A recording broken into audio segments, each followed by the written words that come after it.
bilingual web magazine, Dig Tokyo.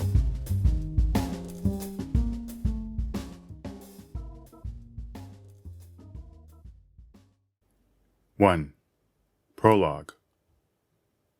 Modern Japanese literature is exemplified in shishosetsu, that is, eye novels, lyrical confessionals driven by the emotions sparked within the self.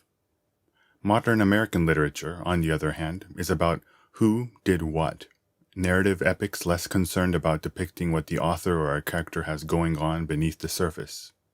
For this reason, American novels are relatively more straightforward to bring to the silver screen. Whether that film is satisfying is another matter, and Japanese novels are not suited for visual storytelling. These tendencies can be seen not only in literature and film, but in how Japanese and American people judge the actions of their respective peers. Japanese people tend to make value judgments from an emotional place. Why did this person do what he or she did? Or, do their actions make sense to me? Americans, on the other hand, are more pragmatic.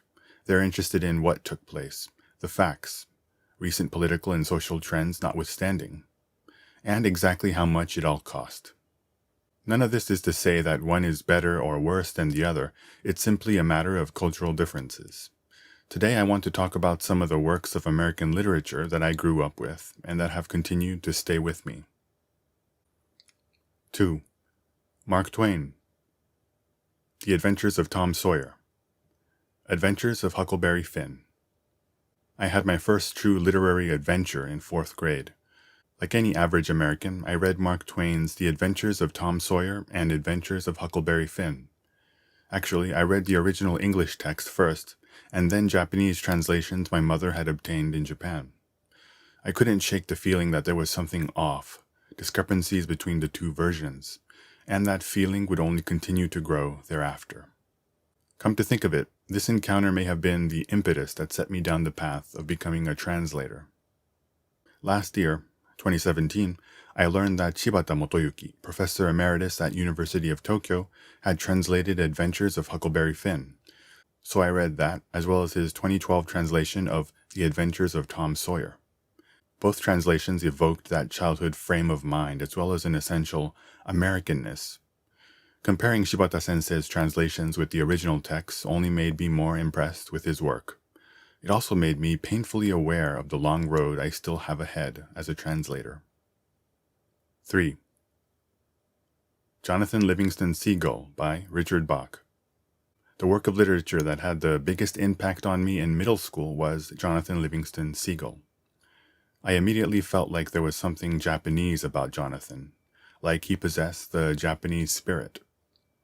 Having come across the book at a time in my life when I was torn about my identity, was I American, was I Japanese, I remember really being able to emotionally relate to what Jonathan goes through.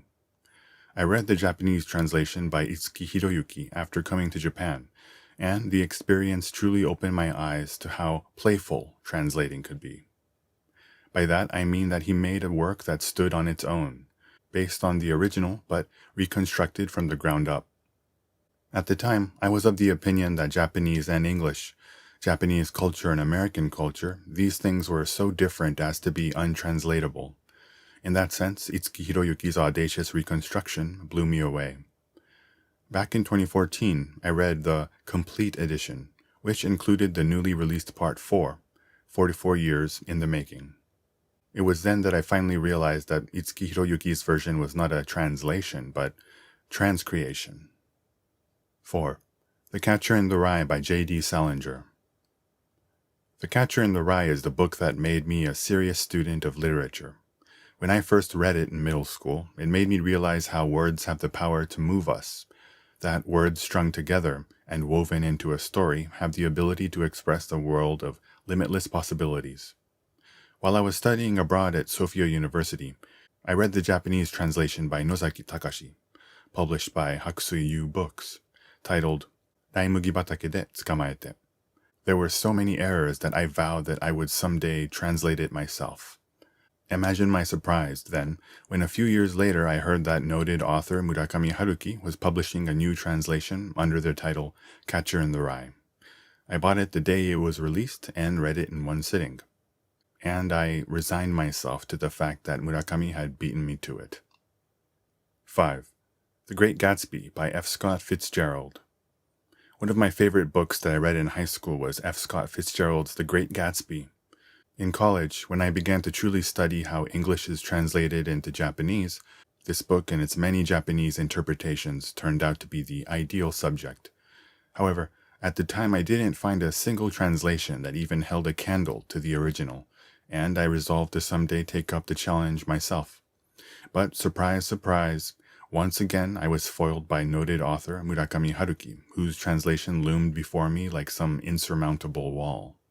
Nevertheless, I've never had qualms about throwing eggs at that wall.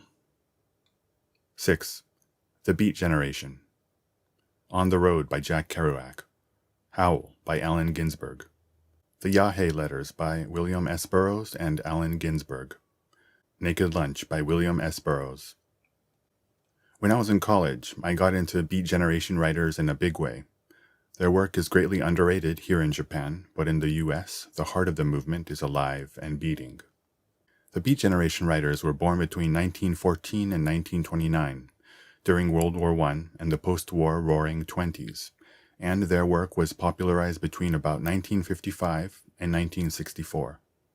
Although they are sometimes referred to as beatniks, this term was actually a media-coined term of disparagement that described a stereotyped image of the Beat Generation as hipsters and pseudo-intellectuals. In the 60s, the counterculture element of the Beat movement would feed into the hippie movement. Musicians like John Lennon, Bob Dylan, Neil Young, the Grateful Dead, and Jimi Hendrix were greatly influenced by Beat Generation writers. 7. Authors with an Idiosyncratic Worldview. Mason and Dixon by Thomas Pynchon. Breakfast at Tiffany's by Truman Capote. In Cold Blood by Truman Capote. The Hotel New Hampshire by John Irving. The Cider House Rules by John Irving. Setting Free the Bears by John Irving. Great American authors have a unique way of looking at the world. In my estimation, this can partly be attributed to the fact that America is a multi-ethnic country. Compared to Japan, which is largely ethnically homogeneous, America has a completely different cultural and societal makeup.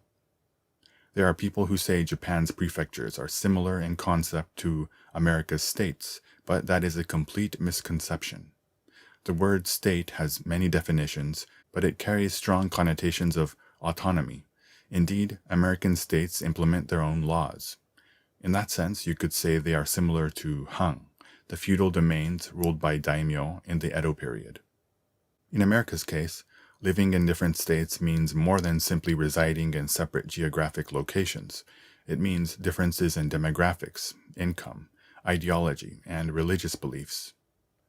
Think of each and every one of those states as an independent cell, each protected by a very hard cell wall.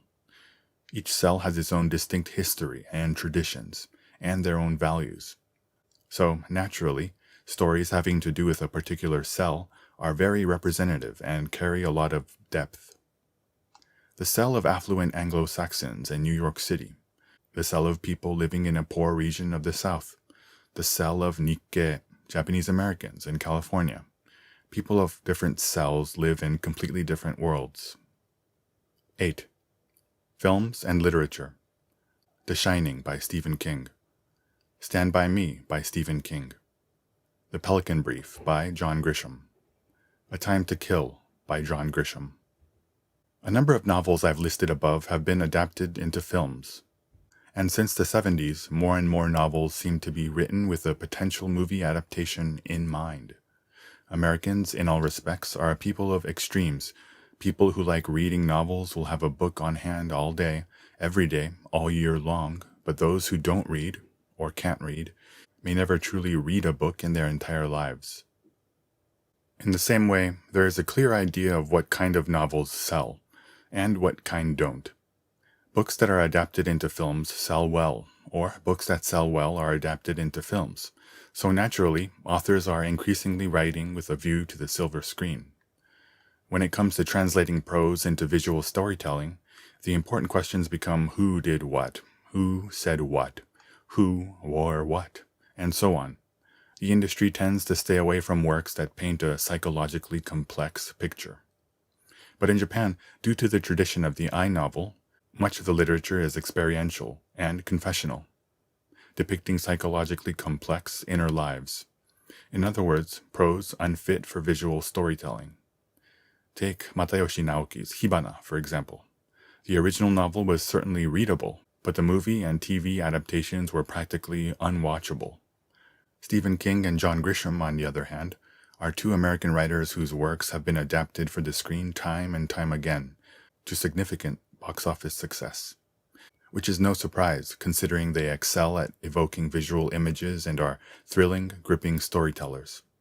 In Japan, too, authors like Higashino Keigo and Miyabe Miyuki have had many of their novels adapted into films. In these trying times for the publishing industry, you can bet that we will be seeing more and more screen-ready literature. 9. Hard-boiled fiction and minimalist writers. The Old Man and the Sea by Ernest Hemingway. Cathedral by Raymond Carver. The Long Goodbye by Raymond Chandler. The New York Trilogy by Paul Auster. Honyaku Yawa by Murakami Haruki and Shibata Motoyuki.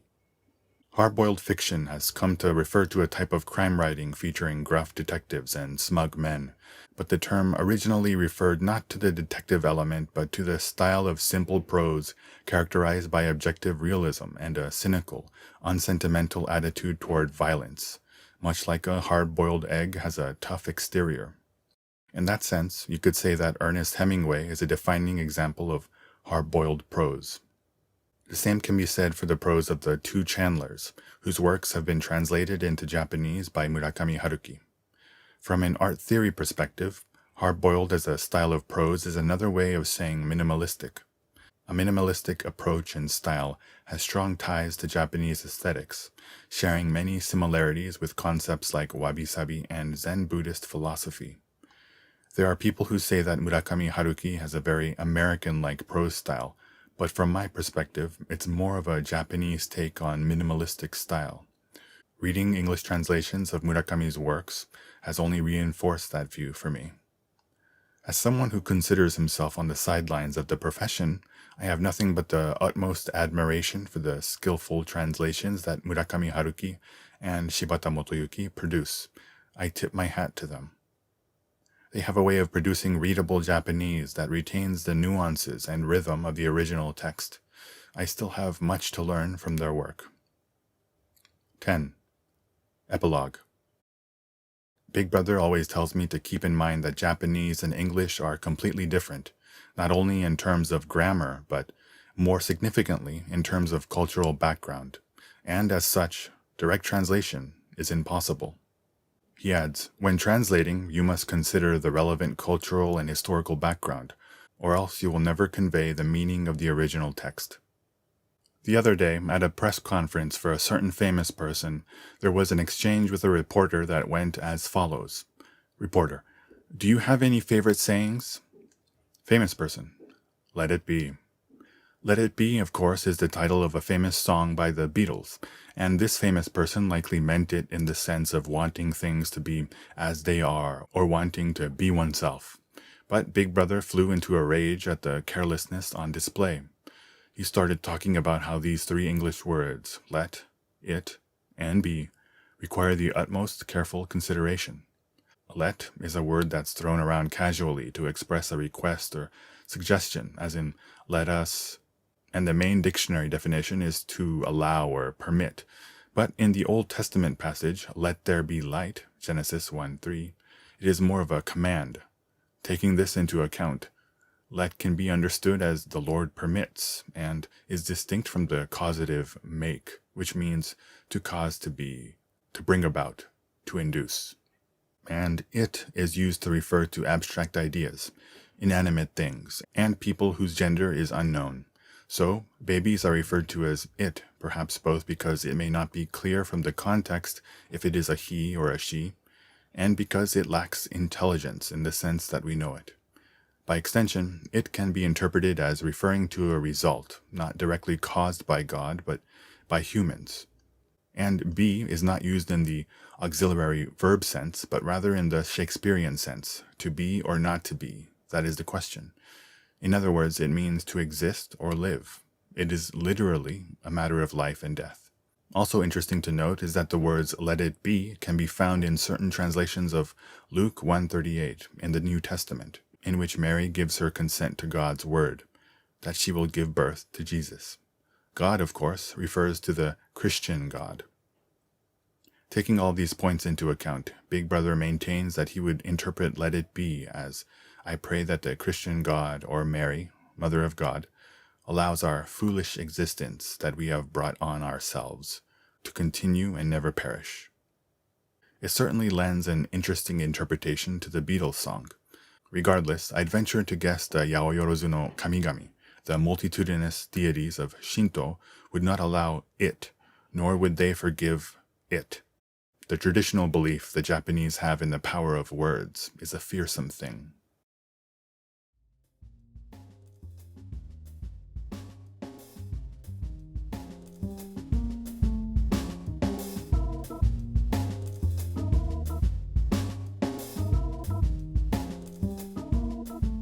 www.digtokyo.jp